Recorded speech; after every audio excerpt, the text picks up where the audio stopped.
En fait, c'est le distributeur gazier le plus gros au Québec. En fait, on possède 97 de la distribution. On a 1300 employés. Notre siège social est à Montréal. On a 9 bureaux d'affaires et on est une entreprise régie par la Régie de l'énergie. Ce que nous, notre direction de la formation, on donne la formation technique externe, formation technique interne et la formation corporative non technique. Et c'était pour cette clientèle-là qu'on a décidé de mettre en place le programme d'apprentissage en milieu de travail. On se retrouvait en majorité du temps à donner des cours à 2-3 personnes, puisque la majorité de cette clientèle-là, c'est des employés de bureau, col blanc, et on n'engage pas des cohortes, exemple, de personnes à facturation ou un autre département quelconque.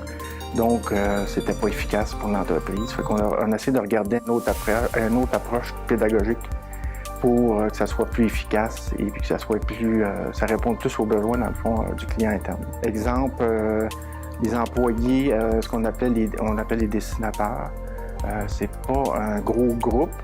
Et naturellement, ils n'embauchent pas des dessinateurs à chaque année. On a mis en place, on a développé avec eux parce qu'on n'était pas des experts dans le domaine. On a fait des recherches, on a même engagé des consultants pour mettre en place ce PAMT-là. Et on a fait ça avec le client. Parce que naturellement, comme vous savez peut-être, c'est qu'avec un PAMT, c'est un programme d'apprentissage en milieu de travail, il faut que les gens soient présents. Parce que c'est le client à l'interne qui se trouve être l'expert technique. Au début, les gestionnaires étaient réticents parce qu'ils avaient l'impression ou la perception qu'on transférait la fonction formation à eux et ça incombait à eux de tout faire, le côté formation. Mais assez rapidement, ils se sont rendus compte que ça répondait encore mieux à leurs besoins parce que les contenus de cours étaient plus à jour, parce que c'est eux qui les mettaient à jour en fonction du travail que veut pas évolue dans le temps. Et deuxièmement, c'était la flexibilité.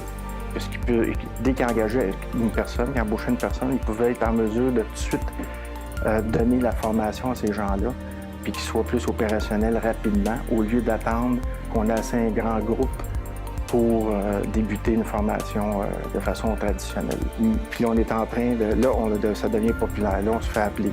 Contrairement au début, parce que les gens étaient plus réticents à dire « oui, on a entendu parler d'une nouvelle approche, on veut implanter ça nous autres ici parce qu'on n'a pas beaucoup de gens, on veut mettre ça en place. On a une dizaine sur la table à dessin qui s'en viennent pour les... C'est assez long quand même à développer. Peut-être la prochaine année, un an et demi.